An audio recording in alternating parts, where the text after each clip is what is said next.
সাথীয় বন্ধুগণ, কুরবানি আমাদের এক কথা শিক্ষা দিয়েছে, ইসলামের জ্ঞান প্রতিষ্ঠান করার জন্য যদি রক্তদান প্রয়োজন হয় তাহলে রক্ত দিব, যদি জীবন দেওয়ার প্রয়োজন হয় তাহলে জীবন দিব। একসাথে রক্ত বিনিময় হলো এই জমিনের মধ্যে ইসলামের জ্ঞান প্রতিষ্ঠান করে যাবো।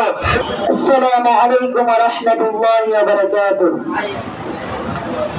نحمده ونصلي على رسوله الكريم، أما بعد فأعوذ بالله من الشيطان الرجيم.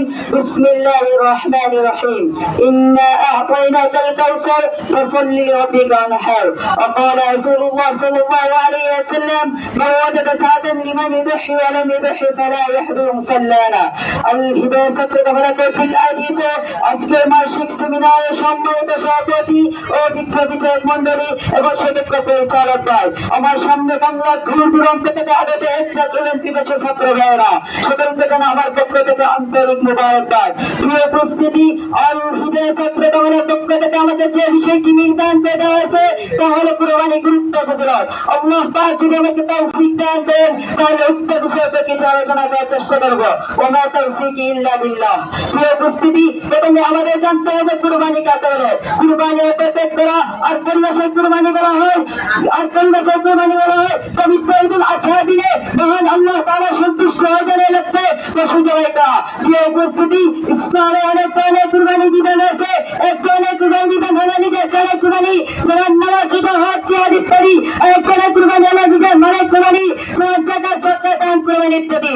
আর এই কুরবানির মাধ্যমে যেমন ভাবে মালের কুরবানি হয়, অনুরূপভাবে জানের কুরবানি হয়। রাসূল সাল্লাল্লাহু আলাইহি ওয়াসাল্লাম সুন্নাতে সাথেন সুন্নাত হাদিকুম ইব্রাহিম, কুরবানি হলো যেটি ইব্রাহিম আলাইহিস সালামের সুন্নাত। প্রিয় উপস্থিতি, মহান আল্লাহ তাআলা কুরবানি গুরুত্ব সম্পর্কে কোরআনের নামতে বলেন, আল্লাহ তাআলার কাছে কুরবানি গুস্ত রাখতে কিছুই বলছে না, বরং আল্লাহ তাআলার কাছে বলছে একমাত্র তাকওয়া। শুধু তাই নয়, রাসূল আল্লাহ তাআলা রাসূল সাল্লাল্লাহু আলাইহি ওয়াসাল্লামকে লক্ষ্য করে বলেন, ইন্না আ'তাইনাকাল কাউসার ফাসাল্লি লিরাব্বিকা ওয়ানহার। হে নবী, আমি আপনাকে হাউজে কাউসার দান করেছি, অতএব আপনি নামাজ পড়েন, আবার আপনার প্রতিপালকের জন্য কুরবানি করেন। শুধু তাই নয়, রাসূল সাল্লাল্লাহু আলাইহি ওয়াসাল্লাম হাদিস শরীফের মধ্যে ইরশাদ করেন, মান ওয়াজাদা সাআতান লিমান ইউদাহি ওয়া লাম ইউদাহি ফালা ইয়াহদুর মুসাল্লানা। অর্থাৎ যে পিছনে হতে তাকে সত্য কুরবানি করে না, সে যেন আমার ঈদগাহে না আসে। প্রিয় উপস্থিতি, কুরবানির ফজিলত সম্পর্কে আমরা আলোচনা করি। কুরবানির নিশ্চয়তা হাদিসে রাসূল সাল্লাল্লাহু আলাইহি ওয়াসাল্লাম ইরশাদ করেন, কুরবানির দিন আল্লাহ তাআলার কাছে কুরবানির পশু জবাইয়ের কাছে উত্তম করে কাটে। শুধু তাই নয়, অন্য হাদিসে রাসূল সাল্লাল্লাহু আলাইহি ওয়াসাল্লাম ইরশাদ করেন, কুরবানির পশুর প্রত্যেকটি সুরান্ত সহায় বিনামূল্যে লিখিত হবে। শুধু তাই নয়, কুরবানির মাধ্যমে সমাজের পরিবারের মধ্যে অন্যতম কারণ সৃষ্টি হয়। প্রিয় উপস্থিতি, বর্তমান সমাজে কিছু লোক কুরবানিকে নিজের প্রচার মনে করে কুরবানি বিদ্যাকে বলে। আজকের আল্লাহ এই মাস থেকে তাদের স্পষ্ট ভাষা বলে দিচ্ছি, ইসলামের অন্যতম বৃহৎ কুরবানি বিদ্যা কথা বললে আমরা তোমাদের বিদ্যালয়ে চালিয়ে যাবো।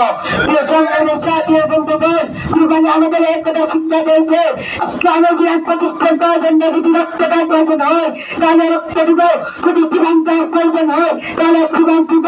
একসাথে রক্ত বিনিময় হলো এই জমিনের মধ্যে ইসলামের জ্ঞান প্রতিষ্ঠান করে যাবো।